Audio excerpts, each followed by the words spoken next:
Здравейте! Това е курс от лекции по статистика, по вероятност и статистика, който е предназначен за учители по математика от 5 до 12 клас. Автори са специалисти по приложна статистика. Аз съм преподавател в Пловдивския университет по статистика и демография в факултета по икономически и социални науки. Моите две колеги, които участвали в този курс, са съответно изследователи в БАН, в такъв институт, който има тази специалност. Кремена Борисова и Станислава Моралийска.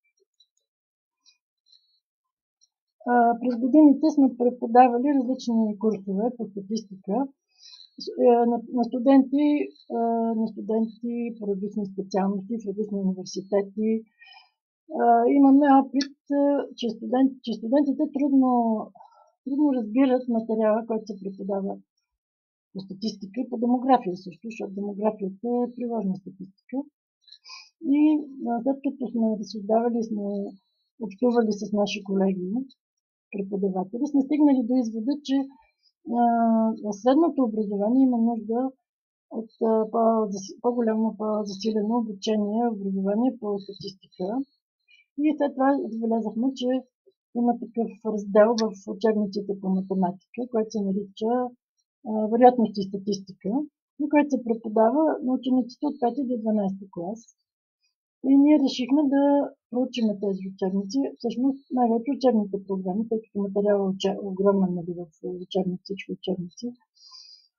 Някои учебници, разбира се, сме чели, но те се и променят с течение на времето. Това няколко години се занимаваме. И затова решихме да направим един такъв курс, който да подпомага учителите по отношение на преподаването на този раздел. Като идеята е, че статистиката, която се преподава на учениците, би могла да бъде по-приземена и по-приемлива, по-лесно да се разбира, ако се започне с приложната статистика от 5 клас и се върви към теорията на вероятностите и термините от математическата статистика в по-горните класове на училището. Като разбира се е много важно да се внимава с това учениците да могат да възприемат материала, той да им е интересен и да се надгражда това, което е научено в предходните класове, тъй като част от тези знания те получават още преди 5 клас.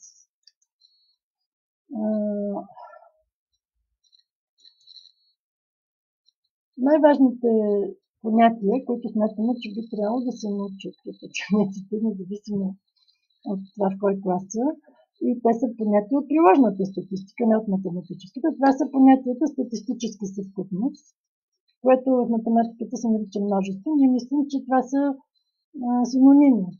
Съвкупност и множество. Нали, въпрос на подбор, кое ще се използва. Ние сме свикнали с понятието съвкупност, тъй като ние сме с изключение на Станислава Моралийска, аз и Кремена Борисова сме завършили икономически вузове. И затова сме свикнали с тези понятия от приложната статистика. Значи в случая понятието съвкупност, а не множество. Така сме свикнали ние. И може би това е правилно за по-малките деца. Също така, друго важно понятие, това е единица на съвкупността. Значи, това са отделните елементи, така да се каже, или в приложната статистика, това са обекти от действителността. Могат да бъдат учебници, могат да бъдат химикалки, може да бъдат хора в населението, това са единици на съвкупността. И след това имаме признак, следващия термин, който е важен, това е термина признак. Значи признак това е някаква характеристика на всяка една единица от съвкупността, която се наблюдава. И по тези признаци, по техните значения се казва на признаците или стойност в математиката, тъй като в математическата статистика най-вече се работи с количествени признаци.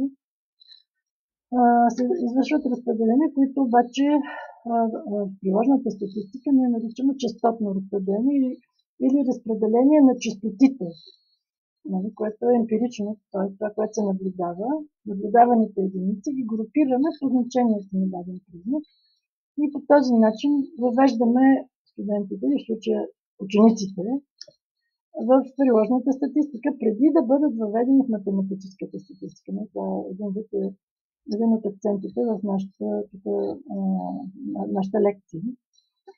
Следващия термин, това е разпределение, частотно, както казах, или емпирично разпределение. Това е резултат от групировката на единиците на дадена съвкупност по значенията на някакъв признак.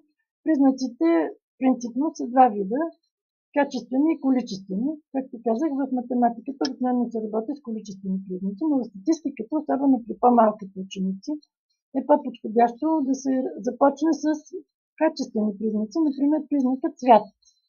Ако говорим за моливи, може или някакъв цвят на очите може да бъде, признака пол също е качествен, т.е. качествените са такива признаци, които имат значение, изразяващи се с думи, а не с числа. Значенията на качествения признак са думи. Това може да бъде политическа партия, към която принадлежат лицата, примерно, или желаят да гласуват и така нататък. Докато количествените признаци, техните значения са числа. И тук е значение да се прави разлика между значенията на признака и ако е количествени, съответно честотите. Значи, когато се съставят таблици и графики, винаги е важно да се обръща внимание на учениците за тези именно неща, тези елементи, по които те, така да се каже, да разбират това, което е представено в таблиците и графиката. Това са точно тези същите елементи, за които ставаше дума. Коя е съвкупността? Да кажат с думи съвкупността, която е разпределена сами чрез единиците, разбира се. Кой е признака, по който е извършено разпределението? Признака може да кажем календарното време. Една съвкупност да наблюдаваме по отношение на календарното време. Това е вариант. Кои са честотите също така? Значи, кои са вариантите на признака, преди това, кои са значенията на признака и честотите, т.е. броя единици, които отговарят на всяко едно значение на признака. Това се нарича честоти. Когато се работи с таблици и графики, естествено, че винаги трябва да има заглавие, всяка една таблица и всяка една графика, и в него заглавието трябва да фигурира съвкупността. Тя се описва винаги чрез единиците си. И признака, по който е извършено разпределението, една таблица може да има разпределение и по повече от един признак. Това се казва двумерно разпределение. Най-простия случай е двумерно по един признак, по значението на един признак. И в таблиците или графиките обикновено отдолу пишеме източника на данните. Все пак да се знае дали тези числа са верни или не. Тук са основните понятия сме изредили, които се използват в приложната статистика.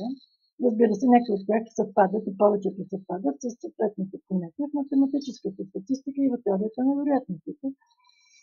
Това, което се изучава във всички класове на средното училище. По-нататък за всеки един клас имаме по една лекция, така че тези всички термини ще бъдат разисквани най-подробно. И се надяваме, че нашия курс ще бъде от полза за учителите по математика с цел по-ясното представяне на материала на техните ученици. И ако желаете някои въпроси или уточнения, които бихме могли евентуално да отговорим, и разбира се, ще бъдем на разположение на този имейл, който е моят имейл. Също така ви благодариме и се надяваме, че ще помогнем за по-успешното преподаване на този раздел от математиката, който се нарича вероятност и статистика. Благодаря.